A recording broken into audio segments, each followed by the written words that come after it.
Hanggang hapon. Hapon na dito. Ayan, finish na yung ating tinitingnan na building. Nakatapat natin. So, ngayon, nagdaing ako ngayon ng hasa-hasa.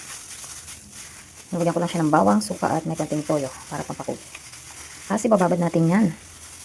Tsaka ipiprito itong aming ulam sa hapunan. Tapos magpipira tayo ng pang-araw-araw natin. Pang-ulam. So, inano ko na yan. Hiwa-hiwa. Biniyak-biyak. Tapos may asin. Paminta, bawang. At konting toyo. Kaso tinalo ng... So magtatabi ako dito ng pang-ulam namin. Pang-ulam namin mayang gabi. So bababad natin siya dito. Hindi ako ng plastic para hindi masyadong mga moy sa kamay ko. So yan. Tapos lagyan natin ng crispy fried para hindi dumikit sa kawali. At para malutong. So diba, pang isang linggong ulam na namin. Alternate lang pala, pang alternate. Di isda, magmamanok. Tapos magugulay. So pang baon ng goods. Kain namin. Pasobra tayo ng isa. Kaya baka mapasarap si Habibi ng kain. Kulang. Tapos itong iba, bababad na natin siya. Pasobra ng bawang din sana.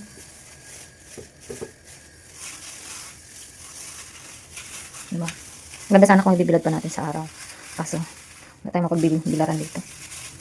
Kaya ibababad na lang natin sa suka. Kaya na parang ang bili namin ito kasi mura lang. 9 real lang ang kilo. Sa pera natin, mga ano lang yan. Mga 140 siguro. 140 or 130 ang kilo. Diba? Murang isda dito kapag ganito mga isda. Sa hasa. Ito mga pinakamurang isda dito. Kubar. Ako kasi piprito na natin siya. Mamaya. Ang iba, ibababad. Masarap rin sana nitong binaganito yung bangus. Kaso ang mahal ng bangus dito. Nasa 300 plus ang kilo or 350 ganyan.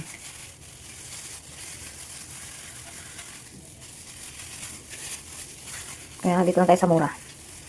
Mura itong hasa-hasa. Diba? Ang ulam na tayo ng isang mga 2,000 siguro ito maubos. Kasi pang alternate lang na. So yan. Saka ko siya ilalagay sa lalagyan mamaya.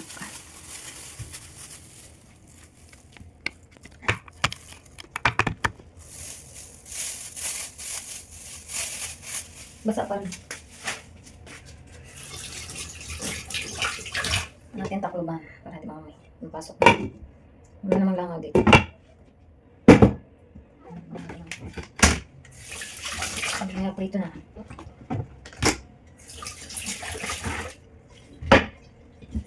Ayan yung suka ilalagay ko.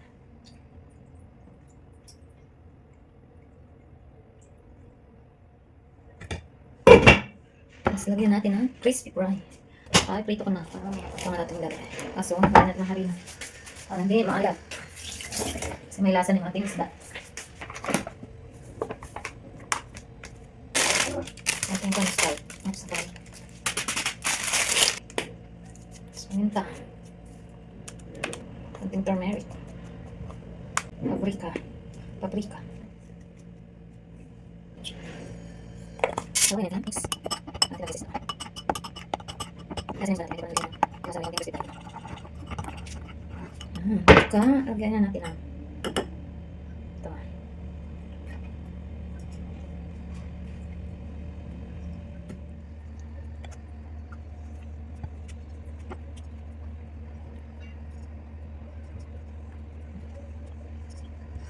Hindi ka dyan ba?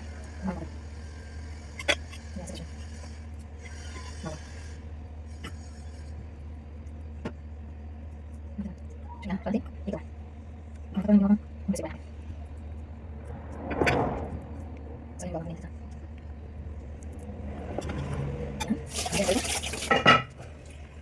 Start na tayo mag-prito.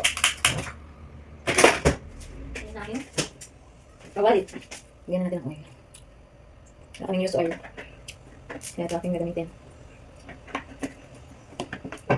So, yan. Mag-prito na tayo. Nauna ko ang prito ang likod.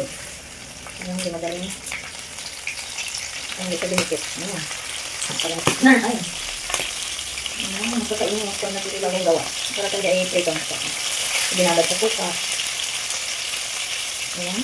Kaya lang natin ng toasted. Natin balik rin. So, pinaka ko yung saucepan para hindi ka nang amoy. Kaya naririnig na maingay. Saucepan na. So, check natin kung toasted yung liquid. Ayan, toasted na pala. Balik rin natin. Manikit pa.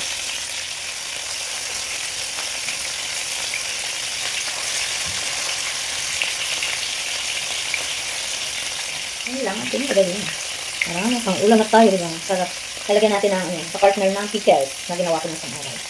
Masarap din yun, ha? Partner dyan sa pitong isdang. Parang ginain. Ang bango niya. Sarap ng papakin. At sausaw sa suka din. Suka na may bawang. Sarap. Habang nagpiprito tayo, kasali na natin yung ginawa natin. Kasali na natin sa Tupperware. Haya din mga ganito para pag nilagyan ng sabaw. Yung makawin halo. Okay. Ito na. Magandang pwede lang ito. Malas. Diba? Nakarito ko na lang ito. Yan. Para yung sabaw niya. Lalagyan na. Yan. Nakarito ko na lang pala itong isa. Ito na kayo. Ito yan. Nilagyan natin dito. Tapos na. Toasted na. Ayan. Brown na brown. Ayan, sarap na. Toasted na toasted. Likod pa. Ayan natin toasted na toasted.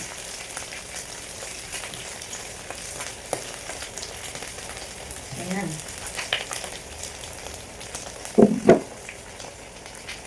Ayan natin dito. Kaya para yung mantika niya bumaba.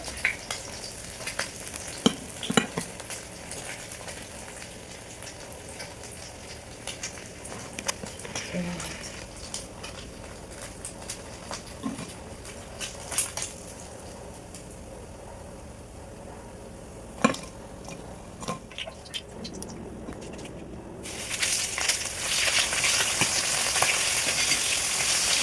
Pinipit ang daing. Kasi itong isang sobra. Iprito pa natin. Ito yung isa ipapapakin pa. Ito yung papakin. Kasi ito ay. Ayan, takpan natin. Buti may natira pa akong kaunting harina.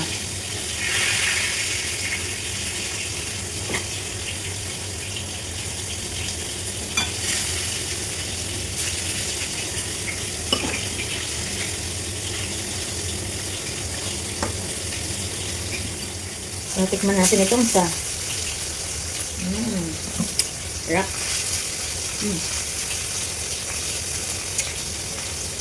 Na, tuyo pala na may kalamansi. Kasi sa kulaw lasa niya, di maalat. Rock.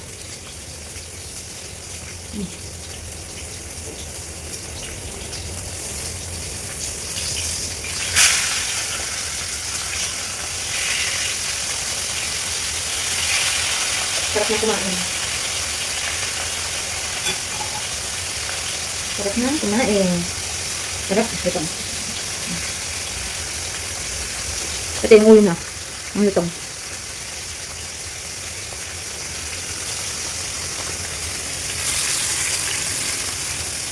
Sarap ng pagkagawa natin ng daing na isda. Mahasa-hasa. That's all. Thank you for watching.